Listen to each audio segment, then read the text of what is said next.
Willkommen. Immer wieder erhalte ich Fragen zum Thema das Leid dieser Welt und wie wir das als spiritueller Mensch unter einen Hut bekommen können. Dazu hat mir Divine Six eine, wie ich finde, sehr schöne Frage geschickt. Lieber Dirk, es gibt eine gläserne Decke, durch die ich mit Verstand, aber auch mit Herz nicht durchkomme. Es geht um das Annehmen des Ist-Zustandes, also dessen, was ist und daher gut und vollkommen ist im Sein. In letzter Konsequenz hieße das, alles zu akzeptieren, zu lieben, denn es ist höchstes Bewusstsein und Ausdruck von Sein. Nun, in der Natur, im Bereich des Schönen und Guten, überhaupt kein Problem, das anzunehmen und sich zu freuen. Aber es bedeutet doch auch, dass schreckliche Dinge und Personen ebenso Ausdruck des Seins bzw. des Lila sind. Hitler, Stalin, schreckliche Kriege, Tierquäler und so weiter. Diese Dinge entstammen doch auch dem Sein bzw. dem höchsten Bewusstsein. Wir nehmen sie ja wahr. Hier fühle ich mich hilflos, versuche es dennoch anzunehmen, aber ich scheitere immer wieder, trotz der Erkenntnis, dass alles das göttliche Spiel ist. Ist das nicht erklärbar und bleibt ein Mysterium?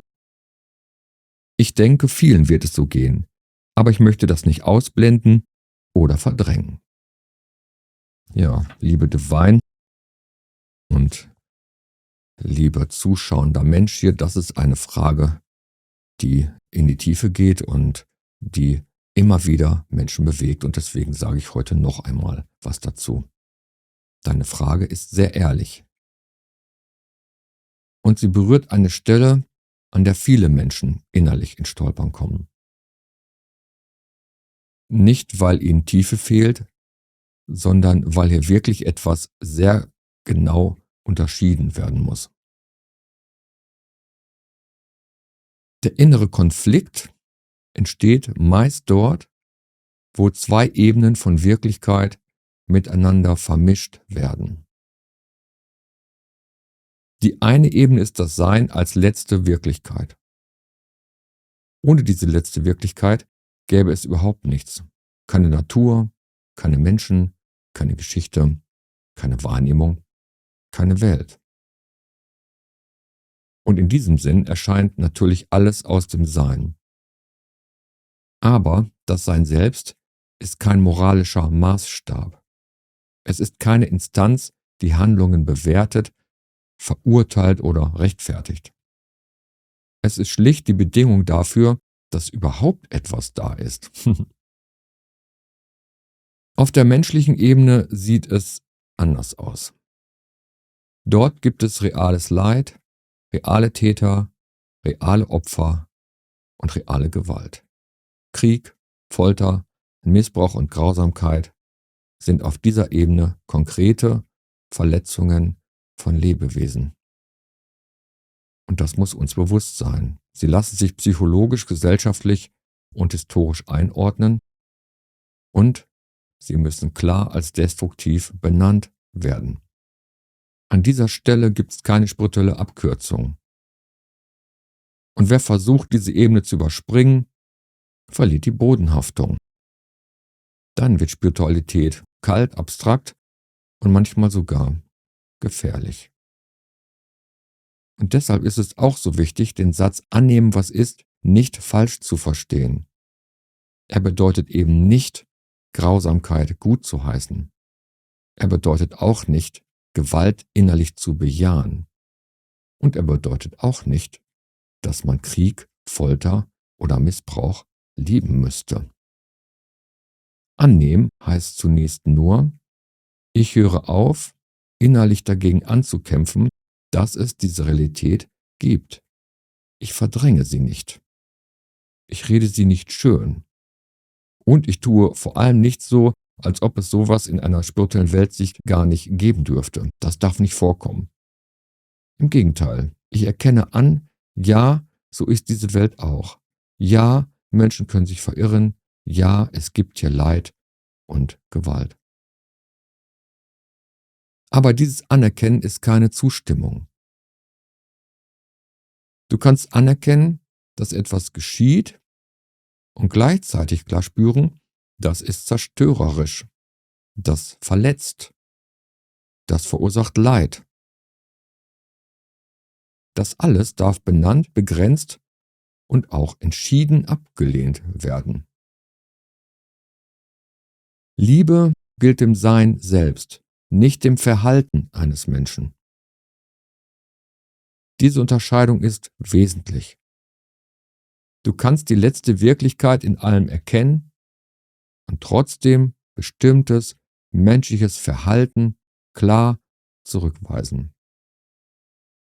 Du kannst Mitgefühl dafür haben, dass ein Täter innerlich verroht, verblendet oder von sich tief abgeschnitten ist und gleichzeitig seine Tat entschieden zurückweisen. Diese beiden Haltungen widersprechen sich nicht. Sie gehören zusammen, wenn Spiritualität menschlich bleiben soll.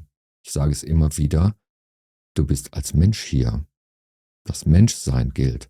Denn eine Spiritualität, die das Opfer aus dem Blick verliert, ist keine reife Spiritualität.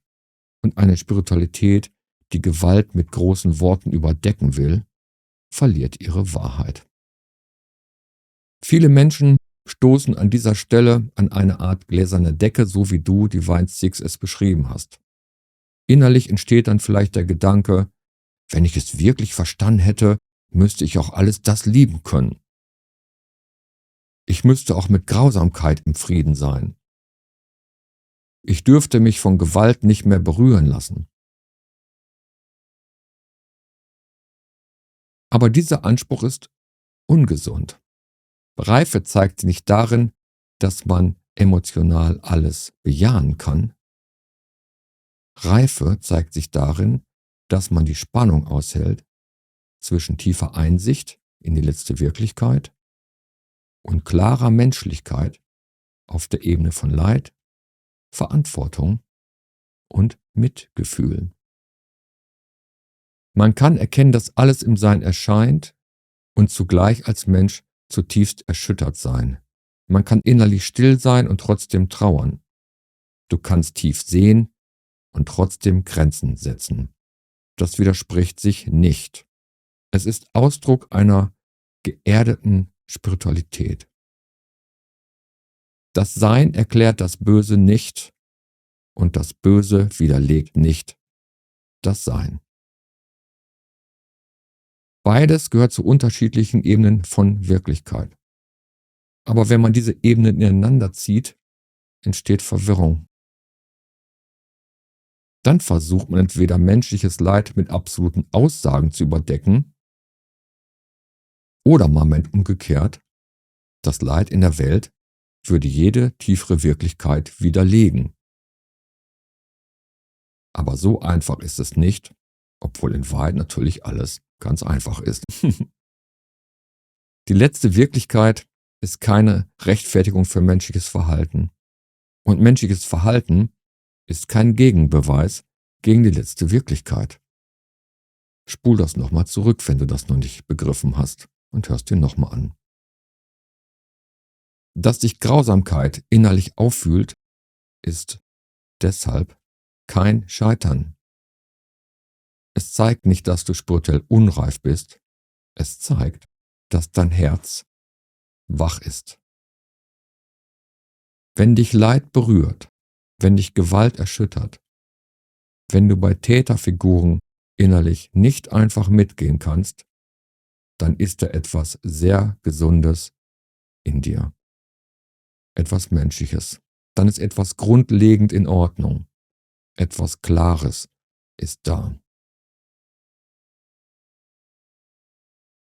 Also bedeutet spirituelle Reife nicht innerlich abzustumpfen oder über allem zu schweben.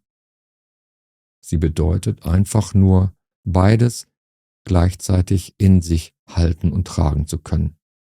Die stille Einsicht in das Sein, das du selbst bist, und das klare menschliche Mitgefühl mit allen Wesen, die leiden.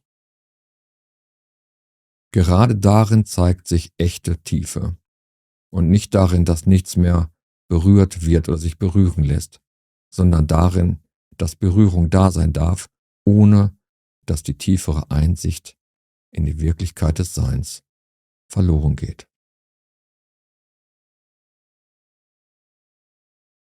Alles Liebe.